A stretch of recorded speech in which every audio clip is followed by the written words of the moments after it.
The cute little kitten face.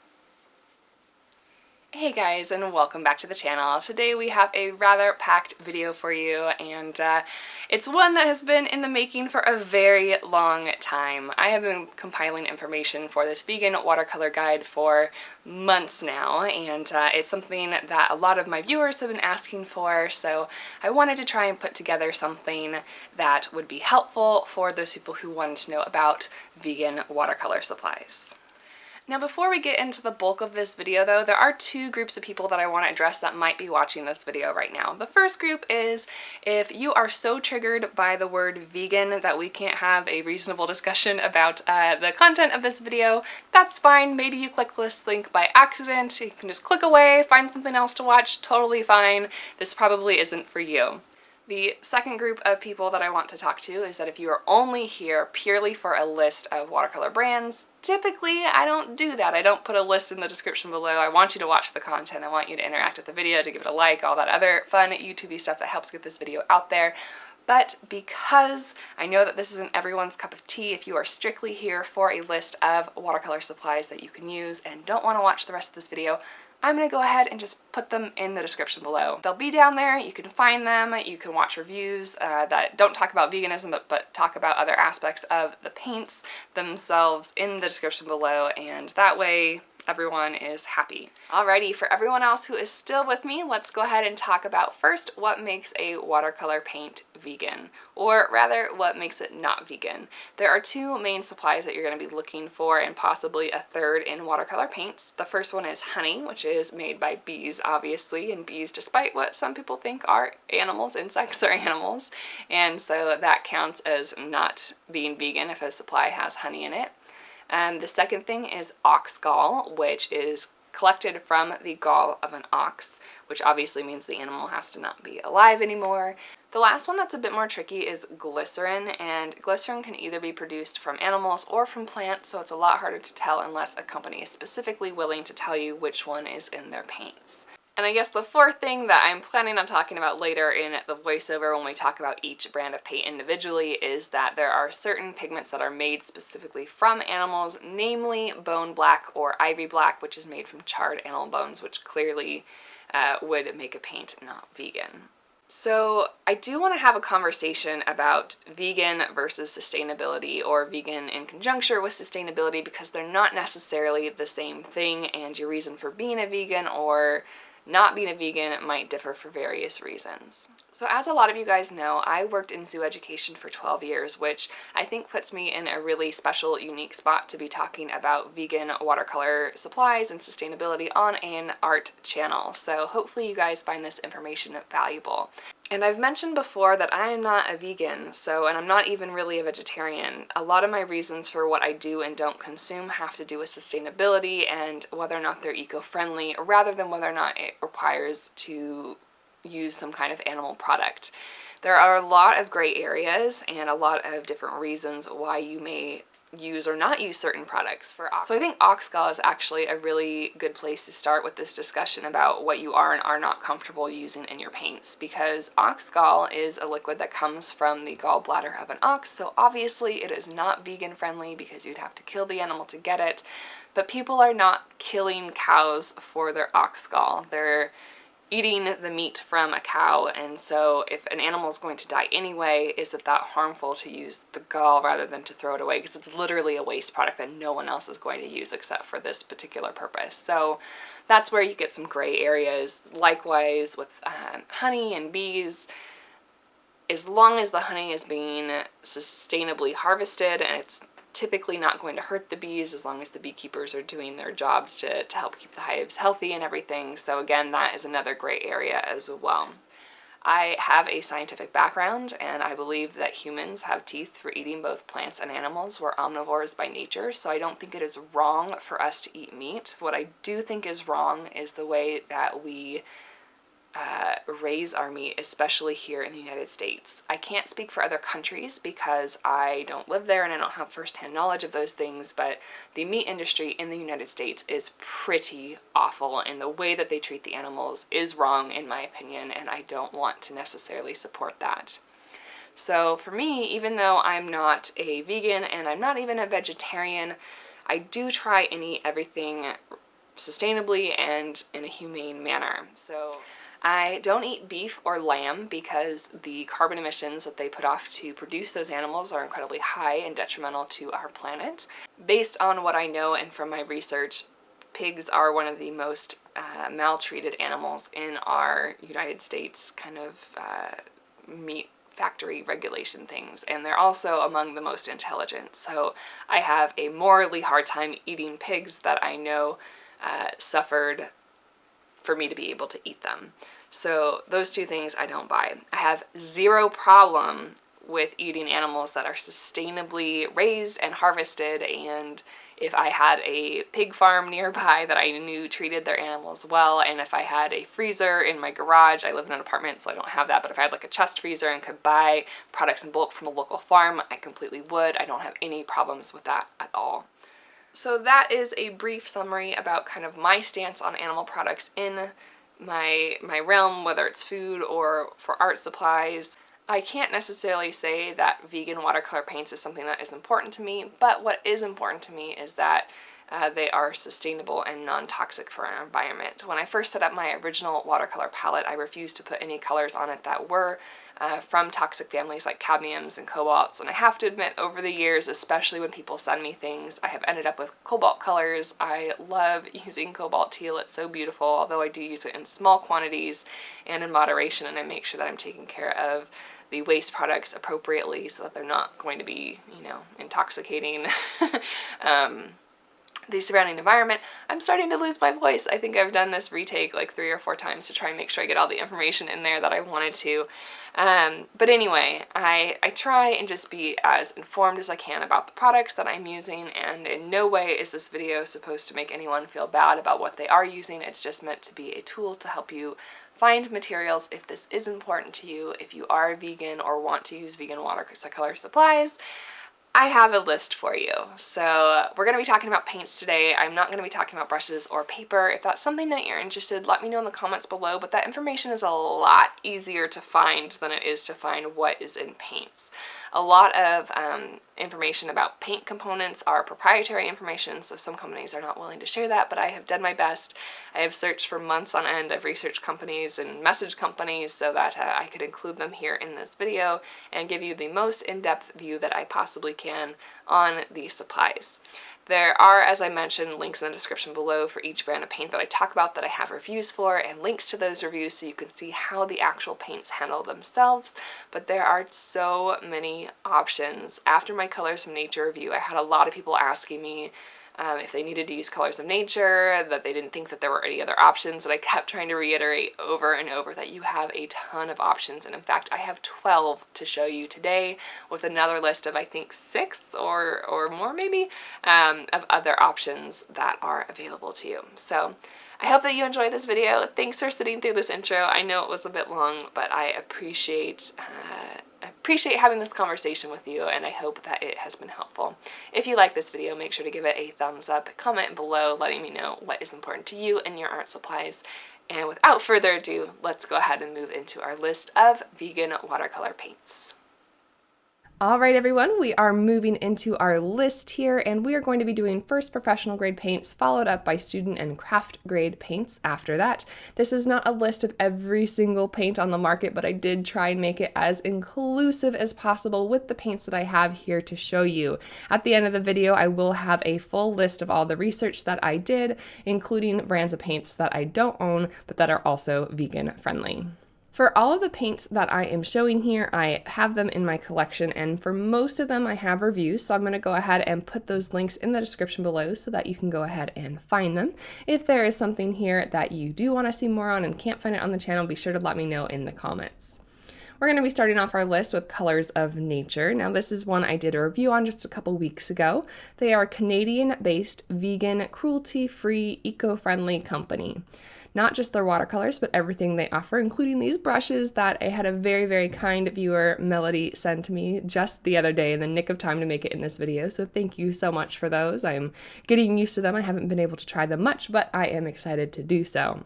Their watercolors are focused on a very small selection of natural-based colors that are eco-friendly, and they have a wide range of browns, reds, and yellows that are all in the earth tone families. I really love these paints. They have beautiful textures, and I'm having a lot of fun getting to know them. Next up on the list is one of everyone's favorites, Daniel Smith, and for Daniel Smith and most of the other brands on this list, they are going to be mostly vegan friendly, which means they don't contain honey or oxgall, but there will be pigments here and there that you need to look after. For Daniel Smith, those exceptions are Ivory Black, Sepia, and Payne's Gray, which all contain that ivory black pigment that is made from the charred animal bones, as will most of the other exceptions on this list. Now, I do believe that there is a bit of misinformation going around on the internet. Internet can be a dangerous place in terms of where we gather things from. There was a vegan blog post that was, I think, pretty popular because it came up in a lot of my searches that stated that they didn't believe Daniel Smith when they told her that they were vegan paints because of the way that they worded their answer to her. I do agree that the answer that they gave her was a little bit sketchy, but I wrote them myself. The answer that I got back from them was a little bit more detailed than hers was, and I have no reason to not believe them when they say that their paints are vegan except for those that contain the ivory black. One thing that did concern me when I was doing my research that is not vegan related, but it has to do with that sustainability issue, is that they have a lot of those Primatech colors, which are rare minerals that are found all around the world. And so I don't know every single mine. There's no way for me to know that information, and it is proprietary information from Daniel Smith, so it's not like they can share that information with all of us.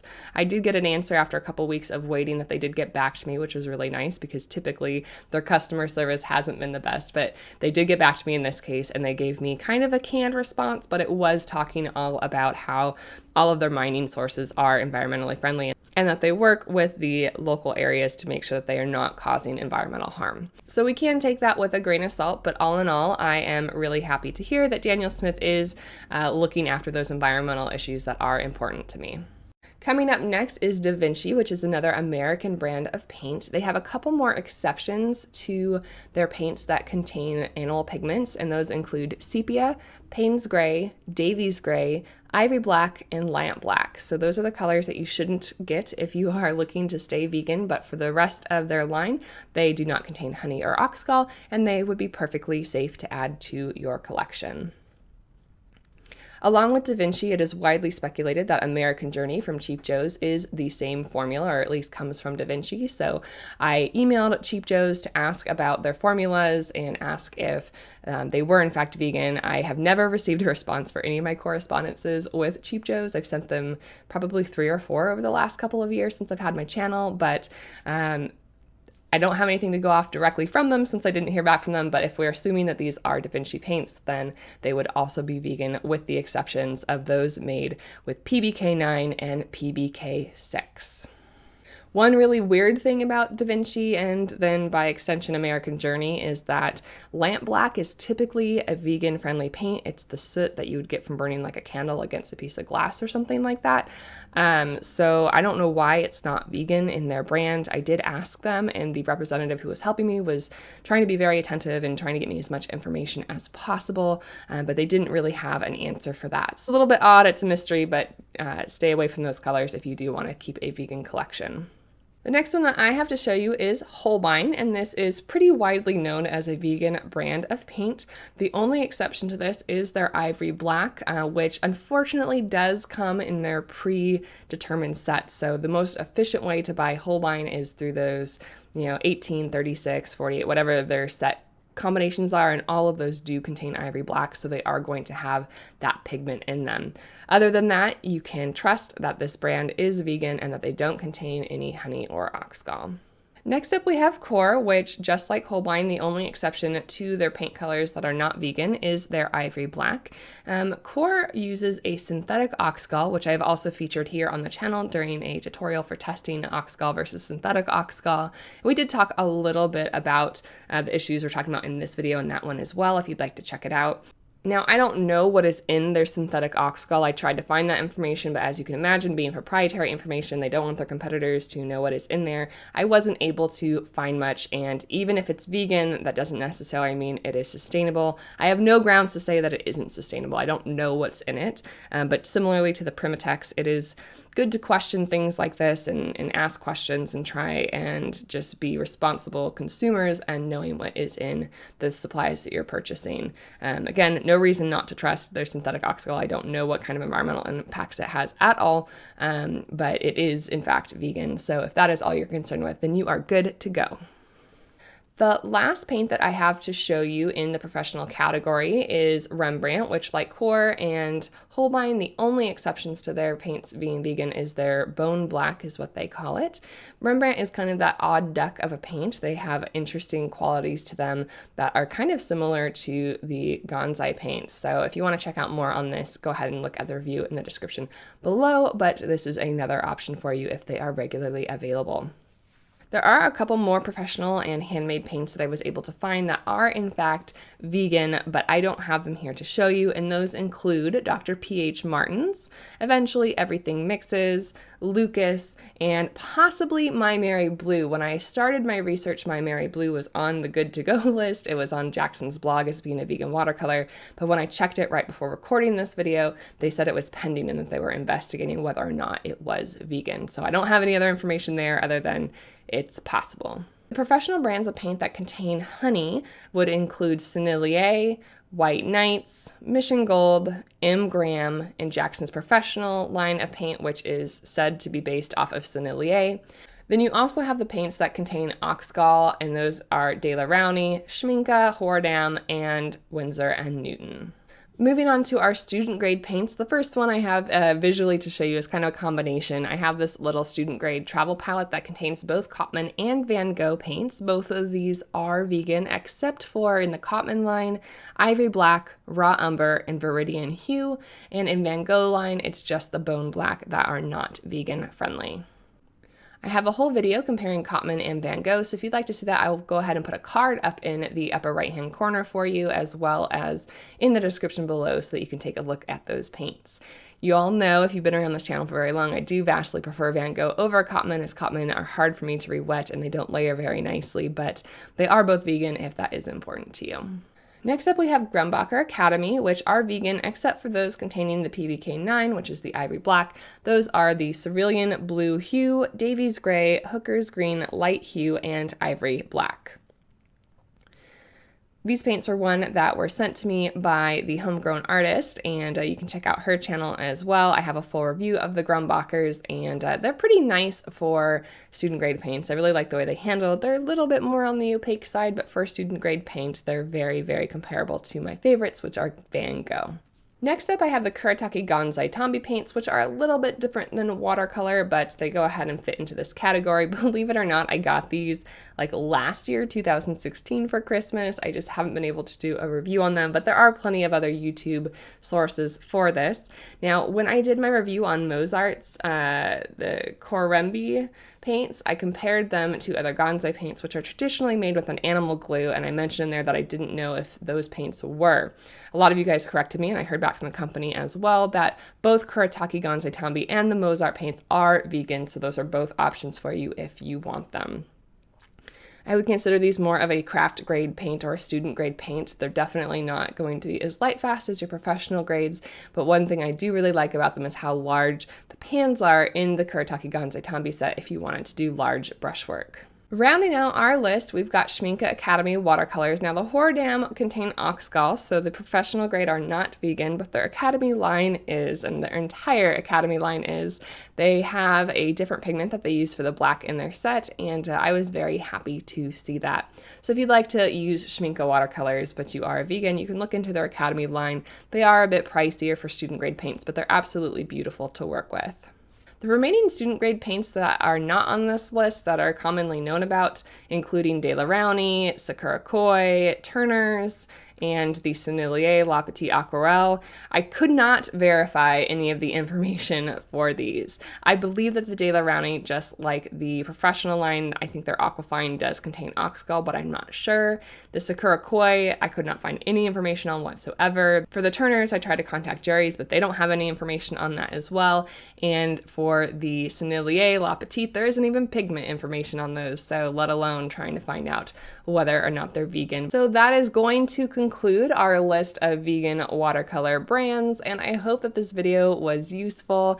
I hope that the information that I was able to compile was able to help out. I've had a lot of my viewers say, oh, I'm vegan, but I can only use Colors of Nature, I can only use Holbein, what should I do? And there are plenty of options out there, so I hope that this video was able to impart some wisdom on that a little bit. If it did, please make sure to give it a nice big thumbs up below. That'll help the video out a lot. If you learned something new or want to comment on what your favorite vegan watercolor is, please let me know in the comments below. Thank you guys so much for watching, and I will see you in the next video. Hey Cricut, they're still here. Do you want to share an announcement with them? Yeah? Maybe you need some help? We're just gonna rub the camera? Well, while Cricut plays with her toy and is busy ignoring us, oh, there we are. I thought I would go ahead and give you guys a fun announcement. I have alluded to it a couple times on the channel, and if you follow me over on social media, on Instagram, Facebook, or Twitter, you probably already have heard. But Jennifer, Charlie, and I have started a new collaborative group here on YouTube, and it's called the Animal Artists Collective. We are really, really excited to be putting this together to work with other artists and promote animal conservation. If you guys were a fan of the Endangered Species series and wanted to see more content like that, I am very excited to tell you that something similar is coming down the pipe, but this time even more exciting as we work with other artists around YouTube to try and spread the love for animals. So Jennifer does have a much more thorough explanation over on her channel if you'd like to learn more about the collective, how we got started, and why we are doing this. But in the meantime, I am excited to at least break that news to you. Go ahead and follow us over on Animal Artists Collective on Instagram, Animal Artists Co. on Twitter, or Animal Artists Collective on Facebook for more information as we introduce our artists over the weekend.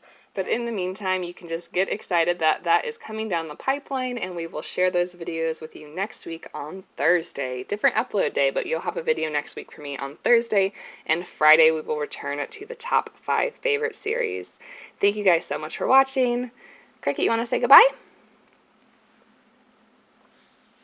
Oh, well, you tried. All right, we'll see you guys next time.